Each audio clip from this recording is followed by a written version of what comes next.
Have you ever walked into a room and just stopped? The thought you were holding on to, the reason you decided to get up and go in there in the first place, it just vanishes into thin air.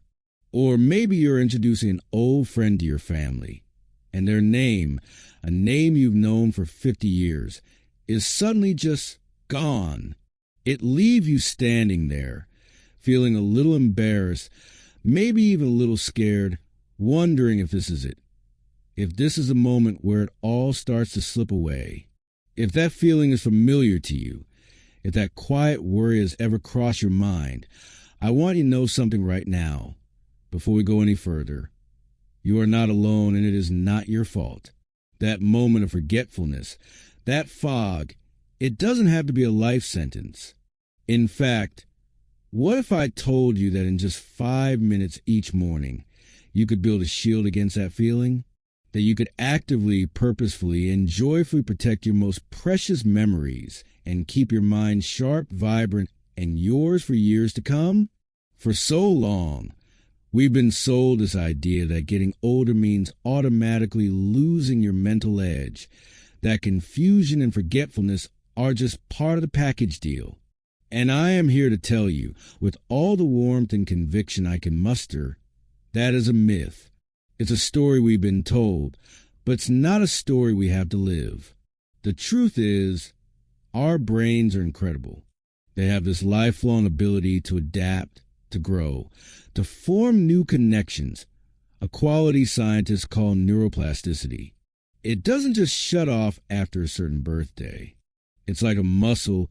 It might get a little stiff if we don't use it, but it is always capable of getting stronger with the right kind of attention. The problem isn't age itself. The problem is that as our lives change, as we retire, as our daily routines shift, we often stop challenging our brains in the varied ways we used to.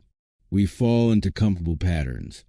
And without realizing it, we're not giving our brains a workout they need to thrive.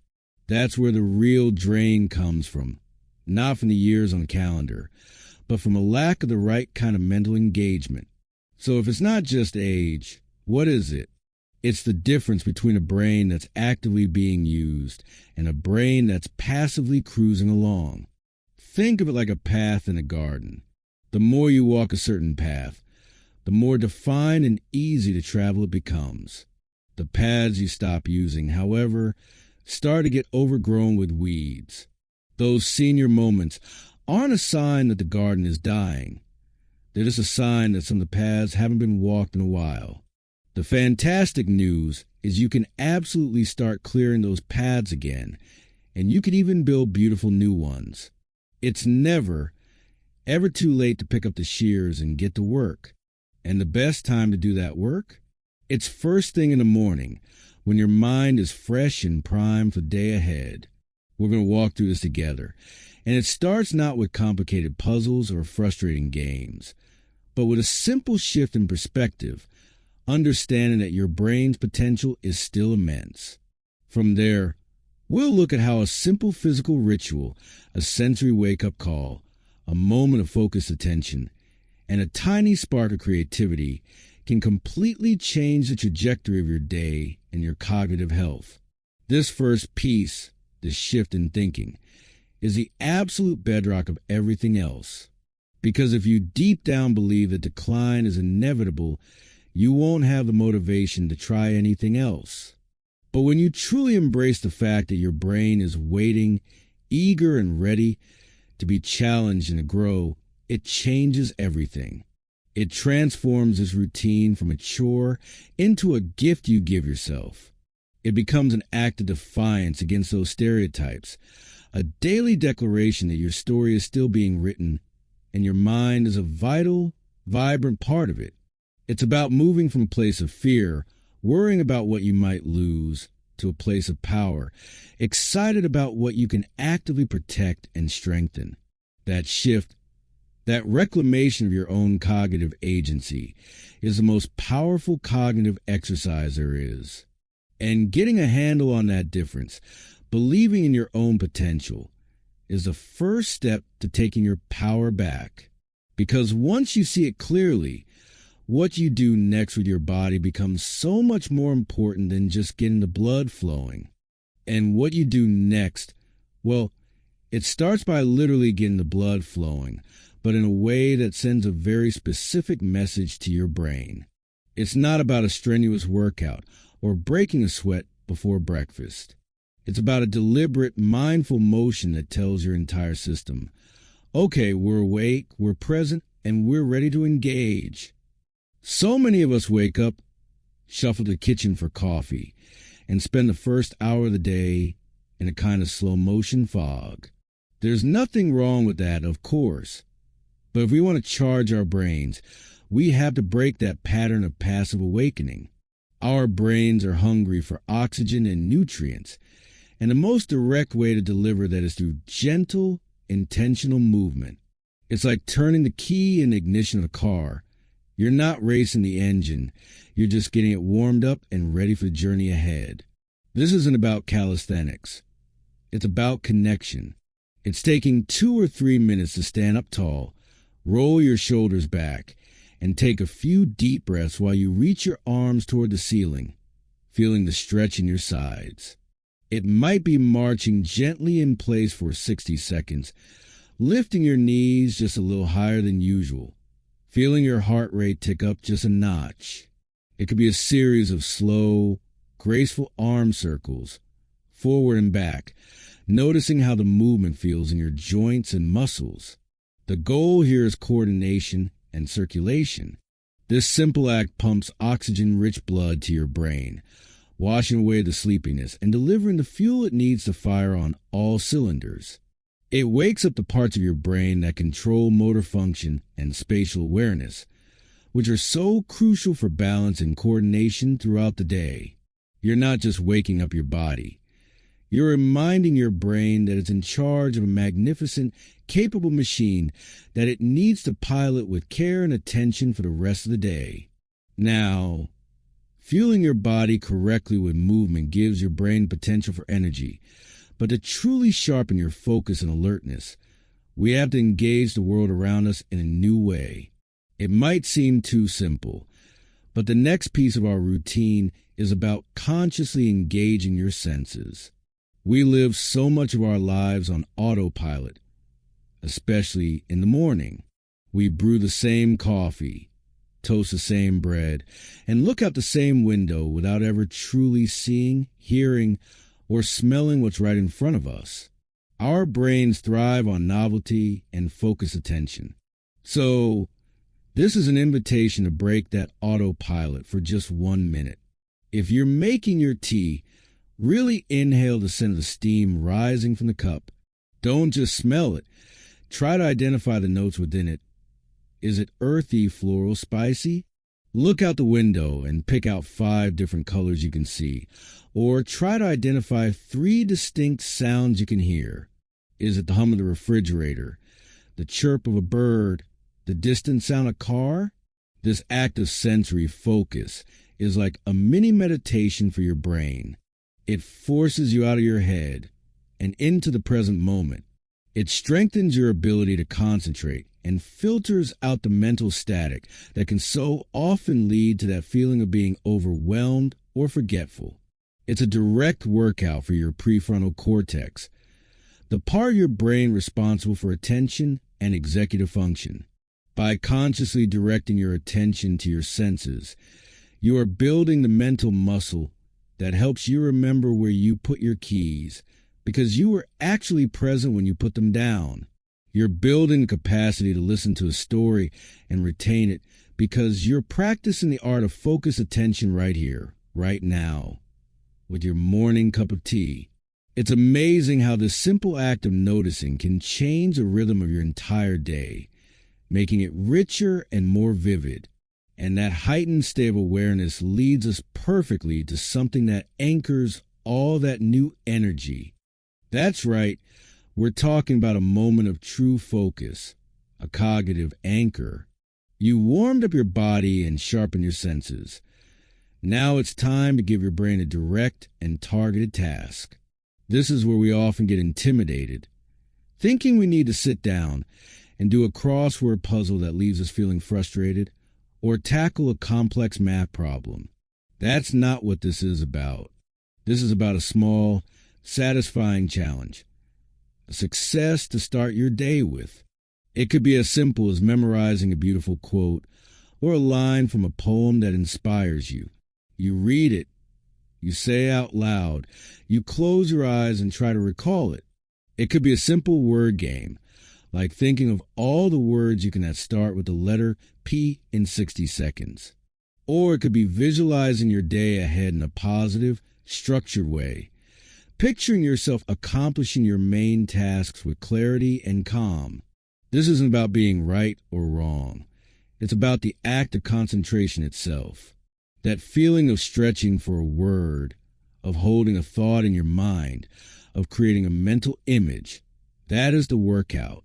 You are actively forging new neural pathways, reinforcing the connections between your brain cells every single time you do this. It's like adding a daily deposit to your cognitive savings account. This tiny habit builds what psychologists call cognitive reserve, a resilience that helps your brain better withstand the challenges that might come later. It proves to yourself first thing in the morning that you can still learn, you can still focus, and you can still achieve a small goal. That sense of accomplishment sets a powerful tone for the rest of the day, one of capability and confidence. It moves you from a passive recipient of the day's events to an active, engaged participant in your own life. And when we focused our minds and proven our capability, we have the perfect foundation for final peace, which is about joy and connection. The last minute of our routine is about sparking a little bit of joy, about connecting to something that makes you feel alive and engaged with the world. This is different for everyone. It might be humming a few bars of your favorite song from your youth, the one that instantly brings a smile to your face. Music is an incredibly powerful tool for memory and emotion. It might be looking at a photograph of someone you love and taking a genuine moment to feel that warmth and connection. It could be saying an affirmative phrase to yourself in the mirror, like, "Today is going to be a good day," or "I am capable and sharp." It could even be a moment of gratitude, mentally listing one or two things you are genuinely thankful for in that moment. The warm house, the comfortable bed, the birds singing outside. This final step is vital because our brain health is inextricably linked to our emotional health. Stress, anxiety, and loneliness are like kryptonite for a sharp mind. They release cortisol, a hormone that can actually damage brain cells over time and impair memory. By consciously choosing to spark a positive emotion, you are doing more than just feeling good for a moment. You are actively protecting your brain from the physical effects of stress. You are reinforcing the positive neural pathways associated with happiness and contentment.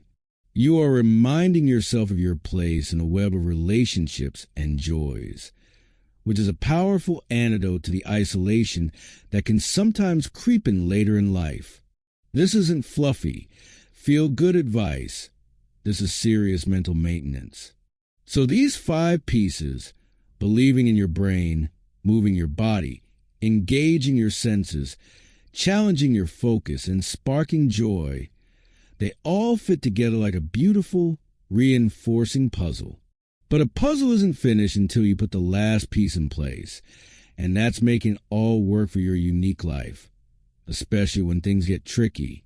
Now, bringing this all together might feel like a lot to remember first thing in the morning. You might be lying in bed thinking, 5 things? I can barely remember to put my slippers on. And my answer is, you absolutely shouldn't try to focus on all 5 things at once. That would defeat the entire purpose. The beauty of this routine is that it's a flow, a natural sequence. And the best way to make it stick is to start so small it feels impossible to fail. Don't think of it as a 5-minute block you have to complete. On day 1, just commit to the first one. Tomorrow morning, when you wake up, before you even think about coffee, just sit on the edge of your bed and take 3 deep, full breaths.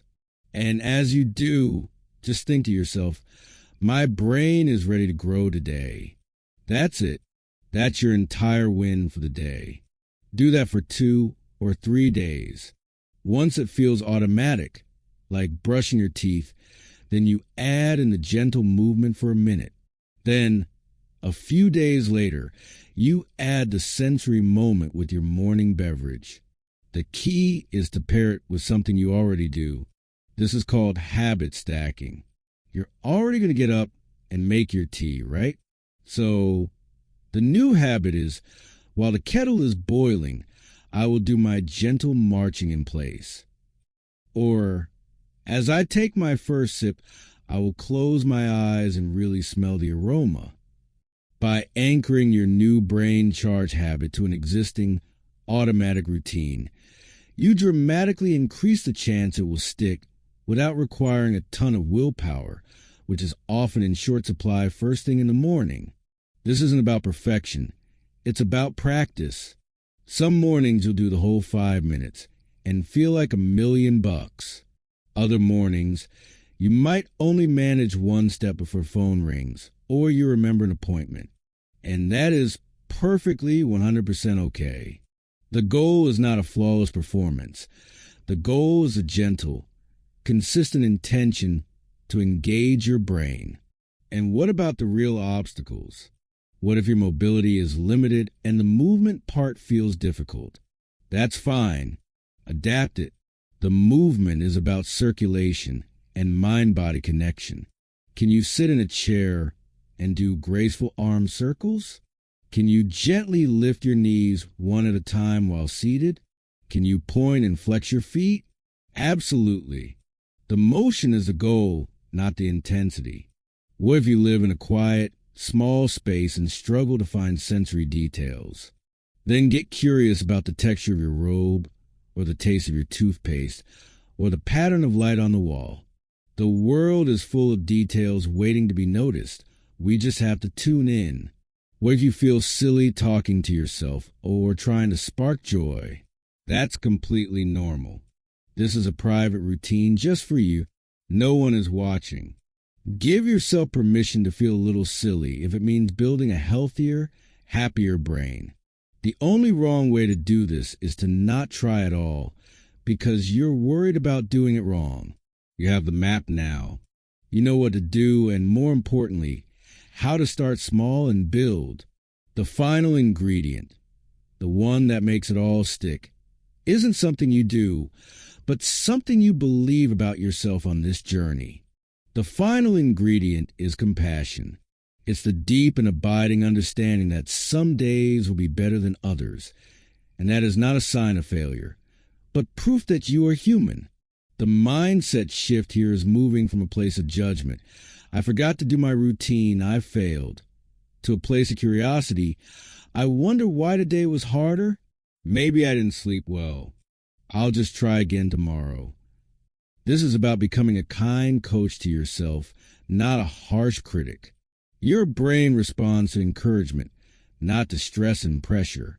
Every single time you choose to do even one small part of this routine, you are casting a vote for your identity as a person who values their cognitive health.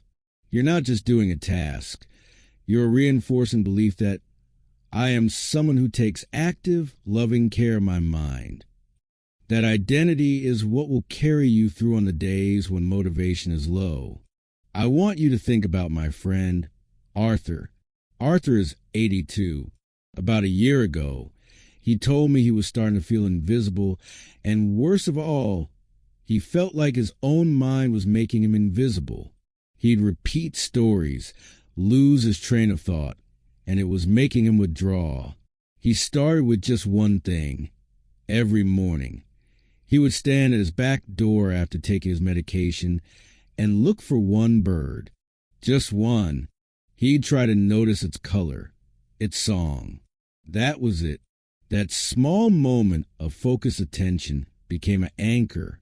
Soon, he found himself reaching for a bird guide to identify it. Then he started saying the name of the bird out loud to remember it. Without even realizing it, he was doing almost the entire routine. It wasn't a chore. It became a source of genuine joy and discovery. Today, he's not just sharper and more engaged. He's a local bird expert his neighbors call. His story isn't about a dramatic transformation. It's about a small, consistent spark that reignited his curiosity and his connection to his own capable mind. That's what this is all about. It's about waking up feeling engaged with your life, having the mental clarity to enjoy a conversation without struggling for words, and possessing the confidence that your memories are safe and sound. It's about protecting your independence and your stories because they are who you are. This 5-minute gift you give yourself each morning is a powerful act of self-respect. It's you saying, I matter, my experiences matter, and my future is worth investing in. I would love to hear from you on your journey. Which one of these 5 steps are you most excited to try first? Is it the sensory wake-up call with your coffee, or maybe finding that 1 minute to spark joy with a favorite song? Tell me in the comments below. Sharing your starting point can be so inspiring for others. If this video felt like a helpful and hopeful roadmap for you, please do give a like. It truly helps this channel reach more wonderful people like you who can benefit from this community. And if you want to join us for this journey, make sure to subscribe and tap that little bell icon so you don't miss our next conversation, which is all about simple, powerful ways to strengthen your stability and balance to keep you moving confidently through your world. Remember, your best years aren't behind you. They're right here, waiting for you to claim them with a clear mind and a joyful heart. Here's to your health, your happiness, and the incredible journey ahead. I'll see you in the next one.